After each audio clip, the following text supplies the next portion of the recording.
সিলেট বন্দরে বন্দর পুলিশ ফাঁড়িতে পুলিশি নির্যাতনে রায়হান হত্যার আজ ৩ বছর। দেখতে দেখতে ৩টি বছর চলে গেল, আজও কাঁদে মা, বিবি, বাচ্চা। মামলা চলমান, সাক্ষী গ্রহণ চলছে। সরাসরি ওনার রায়হানের মার কাছ থেকে জানছি মামলার বর্তমান পরিস্থিতি। আসসালামু আলাইকুম। ওয়ালাইকুম আসসালাম। আসসালামু আলাইকুম। আপনারা কষ্ট করে আমার বাসাতে আইসেন, আর আপনারা যত ইউটিউব চ্যানেল বা ফেসবুক চ্যানেল বা যত আত্মীয় স্বজন কিংবা যত দেশবাসী সকল দেশে বিদেশে যা আছেন, আমার সব সময় যারা আপডেট জানতে চাই সকলরে আমি ধন্যবাদ জানাইলাম এবং সবরে আমি সালাম জানাইলাম। আর আমার প্রতি সবে দোয়া করবা, আগেও আমি কইরাম আমার ভুল ভ্রান্তি হইতে পারে, আপনারা ক্ষমার চৌকে নিবা। কারণ আমি শারীরিক এবং মানসিক আমি অসুস্থ হয়ে গেছি। আজ প্রায় 3টা বছর ধরে আমি আমার রায়হানের কারণে কোর্টে, বাড়িয়ে, থানায়, উকিলে দৌড়াইতে আমি প্রায় অসুস্থ হয়ে গেছি, যেমন মানসিক তেমনি শারীরিক। আমি ক্লিনিক থেকে বাসায় আইছি শুধু আমার রায়হানের আগামীকাল তার মৃত্যুর তারিখ, এই তারিখের কারণে আমি আজকে জোরপূর্বকভাবে আমি ক্লিনিক থেকে আইছি। আমি ওমেন্সে ভর্তি ছিলাম, আমি খুবই অসুস্থ।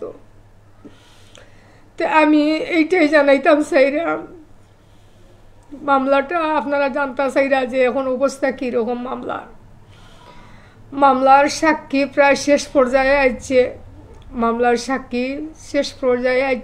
এখন মামলার সাক্ষী দিরা ম্যাজিস্ট্রেট, আইউ এবং ডাক্তার এরাই দিবার সাক্ষী। এরা সাক্ষী দেওয়ার বাদে আশা তো করলাম যে আমি একটা রায় পাইমু। আমি প্রশাসনের কাছে সব সময় কৃতজ্ঞতা জানাইলাম ও কারণে যে তাইন এখনও যে তাইন এই আসামিরারে সুযোগ দিরা না, সুবিধা দিরা না।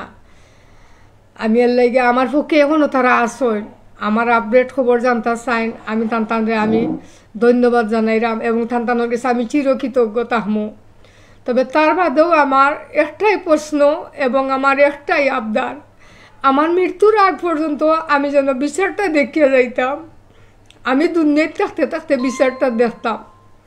কারণ আপনারা দেখেন, তারা আমার বাচ্চারে কোনো ওয়ারেন্ট নাই, কোনো কেস নাই, কোনো ইস্যু নাই। কোন কারণে আমার বাচ্চাটারে ধরলো আর কোন কারণে মারলো, এখন পর্যন্ত তারা কোনো মুখও খুলছে না। আর যদি তারা কইতে পারতো যে এই কারণে নিয়ে তারা দরিয়া মারছে আমারে, সেই রকম কিছু কইতে পারেন না, তাহলে আমার বাচ্চাটা তারা ডঙ্গর খেলনা হিসাবে আমার বাচ্চারে মারিয়া ফেলাই দিল। তারা ডঙ্গর খেলনার পুতুল হিসাবে আমার বাচ্চাটারে মারিয়া ফেলাই দিল। আজ তারা বারবার কৌটো জামিন চায়, আকবরে, আশিক লাহিয়ে, হারুনে, টিটু চন্দ্র, এই পাষাণ্ড পশুরা যে এইরকম আমার বাচ্চাটারে মারলো, এত মায়ের মারলো, জিন্দা অবস্থায় আমার বাচ্চার নখগুলা তুলিয়া ফেলাইলো। একটা মানুষের এইরকম কাম করে না, জানোয়ার না হইলে, কিন্তু এরা জানোয়ারও লাগান আমার ফুয়ারে মারতে মারিয়ার নখগুলা তুলিয়া ফেলাইলো। মাত্র 3টা ঘন্টার মাঝে 4টার সময় আমার ফুয়ারে ফোন দিল, আর শুনলাম 7টার সময় আমার ফুয়ারে মারি লাইছে তারা। অতটুকু পিচাসের মতো মারলো, আমি কিভাবে সহ্য করতে পারি 3টা বছর ধরে। কিন্তু এখন তারা বারবার জামিন চায় এবং এই আকবরে জামিন চাইছে যে, এবং আশিকের লাহিয়ে, হারুনুর রশিদে, টিটু চন্দ্র জামিন চাইছে যে তারা মানসিক শারীরিক অসুস্থতা এবং তারা বাইরে চিকিৎসা, উন্নত চিকিৎসার জন্য বাইরে যাইতো। আমার বাচ্চার আমি কত অসুস্থ ভোগ করলাম। আমার বাচ্চার আজ 3টা বছর ধরে আমার দিকে চাইয়া দেখো আমি কি সুস্থ না অসুস্থ। তারা তো জীবিত আছে। আমার বাচ্চা যদি কোনো দোষ করতো তাহলে আমার বাচ্চারে জেলও দিল না খানে তারা। আমি দরকারে 10 বছর বাদে আমার বাচ্চার যদি দোষ হইতে দোষ স্বীকার করিয়া জেলে যে শাস্তি দেয় তাই হইল নে, কোর্টে যে শাস্তি দেয় হয় জেলও দিল নে, না ফিরিয়া দিল নে। আমি তো সেই রকমের সুযোগ আমি পাইলাম না। আমার বাচ্চাটারে তো আমি সুস্থ অবস্থায় আমি দুনিয়াতে পাইলাম না। আমি কইল তারা টেকা লইয়া গেলাম, টেকা লইয়া কইল 9টা দাও 10,000 লইয়া। 9টাত গেলাম, গিয়া শুনি আমার বাচ্চা মারা গেছে। তারা আমার লোকে অতটুকু বেইমানি করলো, আমার বাচ্চারে মারিয়া একদম মারিও লাইল 3 ঘন্টার ব্যবধানে। আর আজ 3 বছর ধরে তারা এখনো শাহিন শাহর মতো জেলও আছে। তারা কিভাবে আছে, তারা তো কইতে গেলে শাহিন শাহর মতো আইছে। তারারে দেখলে মনে হয় না তারা জেলও আসিল, দেখতে তো মনে হয় তারা শ্বশুর বাড়ি থাকি তারা বেড়াইতে বেড়াইতে। আর কিন্তু আমার বাচ্চার কথা যখন মনে হয় তারারে দেখি, তখন আমার শরীরও আগুন জ্বলে। তো আমি ওটাই আমি সবার কাছ থেকে আমি আকুল আবেদন জানাইলাম। আর বিশেষ করে আমি জজ সাহেবরে এবং সরকারের পক্ষরে সরকারে আমি ওটাই আমি ধন্যবাদ দিতাম চাইরাম যে একবার দেখেন নুমান আকবর একসাথে বাগছিল। নুমান প্যারিস গেছে কি, আকবরের দরিয়া পাওয়া গেছে না তুকাইয়া। আকবরের 1 মাস পর প্রশাসনে তারে ডোনা সীমান্তে থাকি ইন্ডিয়া থাকি ডোনা সীমান্ত করিয়া তারে দরিয়া আনা হয়েছে প্রশাসনে। আমরা পাবলিকে পাইছে না, পাবলিকে তারে পারছে না আনতো। প্রশাসন আমার পক্ষে আসিল, প্রশাসনের ধন্যবাদ জানাই যে এত কষ্ট করিয়া এত মাথা খেলাইয়া তাই ইন্ডিয়া থাকি প্রশাসনে আনাইছেন, তারে ডোনা সীমান্ত করিয়া তারে আনাইছেন দরিয়া। আর এখন যদি এরা জামিন চায় বারবার যে তারা শারীরিক মানসিক তারা বাইরে উন্নত চিকিৎসার জন্য যাইতো। এই যে নুমান গেছে, নুমানরে তো দরিয়া পাওয়া যান না, নুমান তো প্যারিস আছে। আর যদি এখন এই আসামি 4 জন একবার জামিন পায়, এরারে আর পাওয়া যাইতো না। এরারে যদি পাওয়া যায় না, এখন সাক্ষী শেষ পর্যায়ে বিচারের আরম্ভ হইব। এখন তাহলে যদি এরা জামিন পায় এরা ফলাইব, এরারে আর পাওয়া যাইতো না, তাহলে বিচার খারে দিয়া হইতো। একটা বিষয় জানবো যে সাক্ষী গ্রহণ শুরুর আগে 69 জন যে সাক্ষী 56 জনের সাক্ষী নেওয়া হয়েছে যতটুকু জানছি, সাক্ষী গ্রহণ শুরু হওয়ার আগে আসামিরা আপোষ করার লাগে নাকি আপনার কাছে আইছিল, আপনি সাংবাদিকদের জানাইছেন, বিষয়টা একটু ক্লিয়ার করবা। আমি যখন এই সাক্ষী আরম্ভর আগে এই আসামির পক্ষ থাকি আমার বাগনার মাধ্যমে আমার গেছে ফাটানি হয়েছে যে আমি আপোষ করতাম, তারা 20 লাখ টাকা অফার করছে। আমি তখন মানছি না, না মানার কারণে পরে এই রায়হানোর চাচারে নিয়া তারা আবার এই আসামি 4 জনের পক্ষ থাকি রায়হানোর চাচারে নিয়া 50 লাখ টাকা অফার করছেন। করা বাদে রায়হানোর চাচাই বলছেন আমি এটা আপোষ করতাম না, কারণ রায়হানোর মায় আপোষ করতো না, আমিও আপোষ করতাম না। একটা আমরা যখন কোর্টও গেছি গিয়ে কোর্টের মাধ্যমে যা রায় হয় আমরা তার সন্তুষ্ট আছি। আর এবং রায়টা আমরা চাইমু যাতে এইরকম আমার রায়হানে যতটুকু তারা শাস্তি দিছে, যতটুকু তারা নির্যাতন করি আমার রায়হানে মাত্র 3টা ঘন্টার ব্যবধানে লেম্বু যেইভাবে মানুষের চিপে সেই রকম চিপিয়ে আমার বাচ্চাটারে মারা হয়েছে। তা আমিও চাই আমার বাচ্চার আল্লাহর কুরআন আল্লাহ লেখিয়া দিছে, মার্ডারের বদলা মার্ডার, খুনের বদলা খুন। তাহলে আমার বাচ্চারা যারা মারছে তারারও সেই রকম ফাঁসি নেওয়া পর্যন্ত আমারও মনে শান্তি নাই, জনগণও শান্তি নাই, আমার রায়হানোর আত্মায়ও শান্তি পায় না। দেখেন আমার আলফায় কি দুষ করছিল, রায়হানের ফুড়ির বয়স তখন মাত্র 2 মাস। এই যে আমার আলফায় এতিম হইল, যখন খেওয়ায় তখন বাবা কইয়া যখন ডাকে বাইর, যে বাবা কইয়া যখন বাইর তার কষ্ট লাগে, আমার আগে কষ্ট লাগি যায় যে আমার বাচ্চা নাই, কিন্তু আমার নাতিনটা বাবা পায় না তুকাইয়া। এই যে আমার বউ মাত্র 22 বছর বয়স, তাইরে আমি কোন অধিকারে তাইরে আমি রাখতাম জোর করিয়া, কারণ আমার এই অধিকার নাই, তাইরে আমি যে রাখতাম। আর তাইরে বা আমি কিলাম আমি খেদাইয়া দিলাইতাম যে যা গিয়া। দেখেন আমি কত বড় একটা সমস্যার মাঝে পড়ছি, আমার ফ্যামিলিটা একবারে ছিন্ন বিচ্ছিন্ন হয়ে গেছে। আজ আমি মা, আমার ফ্যামিলিটা এলোমেলো হয়ে গেছে। আজ থেকে 3 বছর আগে যখন সেই ঘটনা একটা স্মৃতিচারণ যদি আমরা জানতাম চাই, আর কোনো মা যেন এইভাবে তার সন্তান হারায় না, আর কোনো পুলিশের নির্যাতনে যেন কোনো মায়ের সন্তান না যায়, প্রশাসনের বাড়ি তারাও সতর্ক। তাহলে একটু যদি আমরা সেই ঘটনাটা জানাই, 3 বছর আগে কি হয়েছিল? 3 বছর আগে আমার বাচ্চা খাম থাকি বাইরে ছিল, এরপরে আর আমার বাচ্চা গড়ে ফিরিয়ে আইছে না। আমার বাচ্চা স্টেডিয়াম গুলাম কিবরিয়া ডাক্তারের অ্যাটেন্ডেন্সে ছিল এবং শাহজালাল ডায়াগনিক সেন্টারের অ্যাটেন্ডেন্সে ছিল, এখানে কাজ করতো। ওই দিনে বেতন পাইছে, বেতন পাইয়া বাইর হইছে, বাইরইয়া 5 জনের সাথে চা খাইছে হে, তার সাথে 5 জনের লইয়া বুয়া 2 জনের 2টা ফানের কিল্লি দিছে, দিয়া একটা মার্কস দুধ কিনছে, একটা বল কিনছে তার বাচ্চার লাগি, এবং রিকাই বাজার ছাউনি পর্যন্ত আইছে, গাড়িতে উঠবো। এরপর থেকে আর আমার বাচ্চা নাই, আমরা তো আর খুঁজিছি না।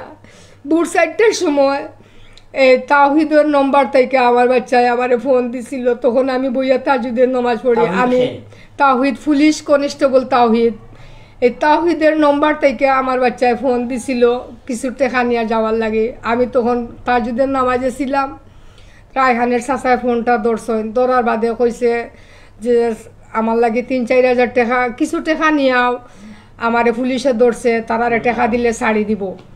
তখন কইছেন কোন জায়গাত আছো, বলে বন্দরবাজার পুলিশ ফাঁড়িত গেছেন। টাকা লইয়া যাওয়া বাদে আশিকে লাইয়া কইছে, আশিকে লাইয়ে ফজরের নামাজ পড়ছে রায়হানের চাচার সাথে। নামাজ পড়িয়া আইয়া যখন আবার পুলিশ ফাঁড়ি থামাইছে, তখন রায়হানের চাচায় কইছেন আমার রায়হানের দরিয়া আনা হয়েছে, আমার রায়হান কই আমি দেখা করতাম। আশিকে লাইয়া কইছে না, রায়হান এখন গুমত, দেখা করা যাইতো না। তখন কইছেন রায়হানের চাচায় ঠিক আছে আমি খানি দিতাম, পানি দিতাম, হে সারা রাত খাইছে কিনা। তখন আশিকে লাইয়া কইছে রায়হান গুমে, এবং যারা দরিয়া আনছে এরা চাবি লইয়া গেছে গিয়ে, আমি দিতাম পারতাম না, দেখা করতাম পারতাম না। আপনি 9টার সময় আইও, আইবার সময় টাকা 10,000 লইয়া আইও। হারুনে কইছে যে টাকা পিছে থেকে, আর হারুন আছিল বসা, হারুনে কইছে টাকা 10,000 লইয়া আইও। আশিকে লাইও কইছে টাকা 10,000 লইয়া 9টার সময় আইও। বাদে 9টার সময় গেছেন, টাকা 10,000 লইয়া যাওয়া বাদে তারা কয় আপনার ছেলের অবস্থা খারাপ হয়ে গেছিল, আমরা উসমানিতে নিছি। এই সাথে সাথে উসমানিত গেছেন, গিয়া পাই না আমার বাচ্চা তো আর দুধ নাই। তখন আমারে কইছেন তাড়াতাড়ি উসমানিতে। আমি কই কেনে, কই না আমি বাস গিয়া দেখি আমার বাচ্চাটারে ফিরিস্তে গেলাম, আর তখন দেখি আমার বাচ্চার আর শরীরের সেরা ছবিটায় তারা কত বড় কালফিট, আমার বাচ্চারে মারিয়ে আমার বাচ্চার ভিন্নর গেঞ্জি খুলিয়া তারার একটা শার্ট পিন্দাইছে। আমি আমার বাচ্চার ভিন্দর শার্ট দেখে কইছি এই শার্ট তো আমার রায়হানের নাই, কারণ আমার রায়হানের শার্ট পিনতে 44, এগুলো তো ছোটো শার্ট, আমার রায়হানের বুক আইয়া ঘুরেন না। আমি কইছি এটা আমার রায়হানের শার্ট নাই, এবং তারা সাথে সাথে কইছে আমরা মরা তুলে আনছি। আমি কইছি না, তোমরা যদি মরা তুলে আনছো তো তোমরা ফোন থেকে রাত্রে আমারে ফোন দিলা গিলা, আমার ফুয়ারে দিয়ে তোমরা মাথাইলা গিলা, তোমরা ফোন দিয়া, তাইলে নিশ্চয়ই তোমরা মারছো। আমি উঠে কইছি।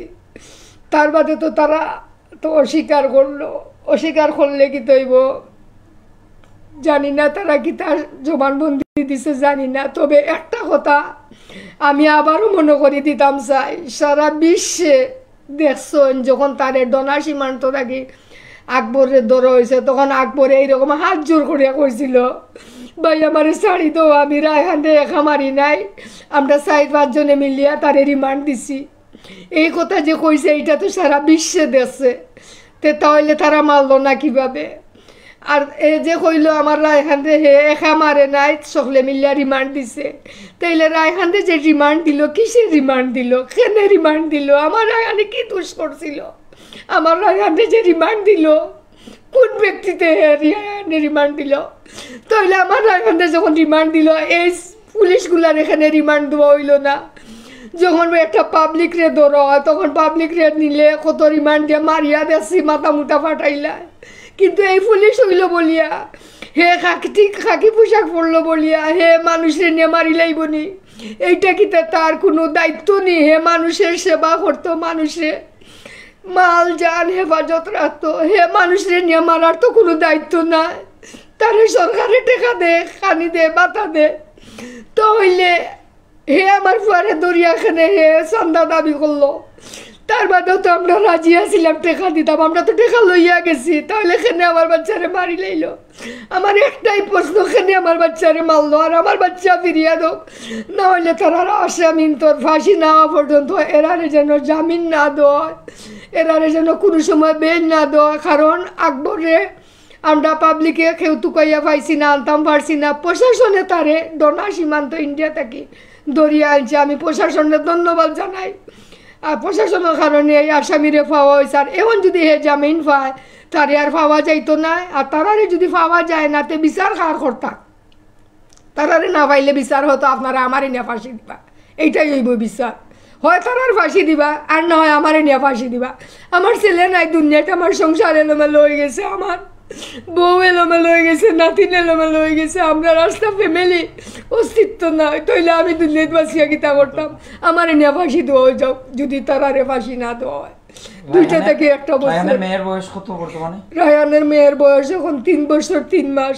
আপনার বিবি কোথায় আছেন এখন? তার আমার বিয়াই বেশি অসুস্থ, আমি পাঠাইছি যে দেখাত, আর গেছেন ওখানে দেখা, তখন সাইডে বাই পানি হয়ে গেছে, আইতা পারছেন না, বাচ্চাটাও অসুস্থ হয়ে গেছে লাগে। আর আমি কইছি ঠান্ডা লাগাইও না, আইও না অনতাহ। সর্বশেষ কিতা চাই? আমি সর্বশেষ সারা বিশ্বের কাছে আমি অনুরোধ করব এবং প্রশাসনের কাছে আমি অনুরোধ করব, বিচারকের কাছে অনুরোধ করব যে বিচারটা যাতে সুষ্ঠু বিচারটা পায় এবং এর আর ফাঁসি চাই। আমার বাচ্চারে বিনা কারণে বিনা দোষে আমার বাচ্চারে যে নিয়ে নির্যাতন করিয়া নখগুলা তুলে যদি আমার বাচ্চারে মারিও লাইতো, এক গুল্লি করিয়া মারি লাইল না, কানে প্রতিবেশী এক গুল্লি করিয়া মারছিলি, আমার বাচ্চারে এক গুল্লি করিয়া মারলো না, কানে আমার বাচ্চারে সারাটা শরীরে 114টা আঘাত দিল, তার বাদে হাতের নখগুলা টানি টানি খুললো। এত মাইন মারার বাদেও কাল পিঠ হলে কিভাবে তারা মনের মধ্যে কি একবার আইলো গানি যে আমার বাচ্চারা যখন মারে রায়হান যদি তারার মতো একটা ভাই হইতো, হয়তো তারার বাঘ না হইতো বা বাতিজা হইতো, তখন কি তারা মারতে পারলো না? চিন্তা করলো না নি আমার বাচ্চারা যখন মারে? তো আমি চাই আমার বাচ্চার যে এইরকম বিচার হয়েছে, তারা বিচার করি লাইছে, তারা হয়েছে রিমান্ড দিছে, এই রিমান্ডটা যেন তারার উপরে হয় এবং তারার ফাঁসি নেওয়া পর্যন্ত তারারে যেন কোনো বেল দেওয়া না হয়, জামিন না দেওয়া হয়, এটাই আমি অনুরোধ করব প্রশাসনের কাছে। হাত জোর করে কইব, আমারে আব্দুল মুমিন সাহেব আইয়া আমারে কইসলা বলে বিচারটা তাই নিজে যতক্ষণ পর্যন্ত বিচার না হয় ততক্ষণ পর্যন্ত তাই লোক সুলতানা তাই না আমারে আইয়া প্রস্তুতি দিছে পররাষ্ট্রমন্ত্রী, তাই না ইয়া আমারে কইছেন যে আমার ভুয়ার বিচার তাই দুনিয়ায় বিচার আমি দুনিয়ায় তাতে দেখাইবা। আমি তান গেছে অনুরোধ করবো পররাষ্ট্রমন্ত্রী আব্দুল মুমিন সাহেবের কাছে যে তাই যেন আমার একটা মাথাত রাখুন, যে আমার কাছে যখন প্রতিশ্রুতি করি, এবং প্রধানমন্ত্রীর কাছেও আমি অনুরোধ করি কইমু যাতে এইরকম আর কোনো রায়হান না মরে, আর কোনো পুলিশে এইরকম সাহস না করে, আর আমার রায়হানের বিচার আমি দুনিয়ায় থাকতে দেখিয়ে যাইতাম। আমি সবার কাছে আমি অনুরোধ করবো আল্লাহ যেন আমার বিচার দেখার মতো সুযোগ দেন। সবাইরে আমি ধন্যবাদ।